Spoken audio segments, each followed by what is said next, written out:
سیدنا عثمان غنی بہت زیادہ شرم و حیا والے تھے. بڑا مشہور واقعہ کہ آپ صلی اللہ علیہ وسلم ایک مرتبہ اپنی محفل میں بیٹھے ہوئے ہیں اور اوپر سے سیدنا عثمان غنی تشریف لاتے ہیں, تو آپ صلی اللہ علیہ وسلم فوراً اپنی پوزیشن کو درست کر لیتے ہیں. مین کہ آپ صلی اللہ علیہ وسلم نے حضرت عثمان غنی سے شرم کیا. لیکن ہم دیکھتے ہیں کہ بہت سے دوسرے بھی صحابہ آتے ہیں, لیکن آپ صلی اللہ علیہ وسلم جیسے بیٹھے ہیں بالکل ویسے بیٹھے رہتے ہیں. تو سوال یہ پیدا ہوتا ہے کہ آپ صلی اللہ علیہ وسلم سیدنا عثمان غنی سے اتنی زیادہ شرم کیوں کرتے ہیں؟ اس حدیث میں موجود ہے نا, جی جی حدیث جواب بھی موجود ہے. وہ اللہ کے رسول علیہ الصلوۃ والسلام سے جب ام المومنین عائشہ صدیقہ رضی اللہ تعالی عنہا انہوں نے پوچھا کہ یا رسول خدا, ابو بکر آئے اور لوگ آئے اور صحابہ کرام آئے, تو آپ کی جو پنڈلی مبارک تھی وہ اس پنڈلی مبارک سے کپڑا ہٹا ہوا تھا, لیکن آپ نے اس کو درست نہیں کیا.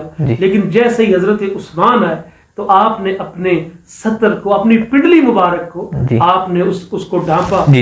تو پھر اللہ کے رسول علیہ السلام نے جواب دیا تھا, وہ آپ کے سوال کا جواب ہے.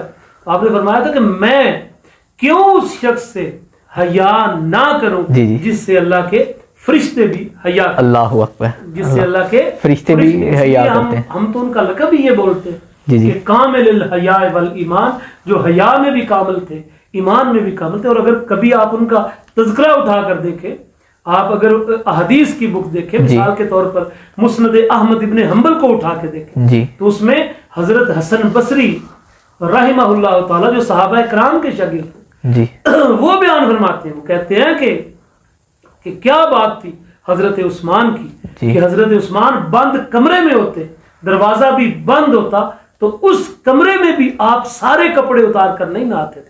آپ بند کمرے کے اندر بھی آپ پاجامہ پہن کر ہی نہاتے تھے, اور وہ اللہ سے بھی اور اللہ سے شرم کرتے تھے, اللہ سے حیا کرتے تھے کہ بند کمرے میں چلو مجھے اور تو کوئی نہیں دیکھ رہا, لیکن میرا خالق جو ہے اس سے تو کوئی چیز اوجھل نہیں. اس لیے آپ بند کمرے میں بھی آپ نے کبھی کپڑے اتار کر غسل خانے میں بھی نہیں نہائے. تو بتائیں کہ جو شخص خدا سے اتنا حیا کرتا ہے, اور اگر اللہ کے فرشتے اور رسول اللہ صلی اللہ علیہ وسلم اس سے حیا کرے, تو اس میں کوئی استعجاب نہیں, اور اس میں کوئی عقلی اور علمی طور پر کوئی اس میں تعجب کی بات نہیں. اور اس طرح ایک جو بک ہے نا امام ابو نعیم کی حلیۃ الاولیاء, اس میں یہ مروی ہے, محدثین نے لکھا ہے, امام ابو نعیم لکھتے ہیں, وہ فرماتے ہیں کہ حضرت عثمان ایسے آدمی تھے جنہوں نے دور جاہلیت میں بھی, کفر و شرک کے زمانے بھی, کبھی شراب نہیں پی, کبھی بت کو سجدہ نہیں, سبحان اللہ, کبھی انہوں نے زنا نہیں کیا, اور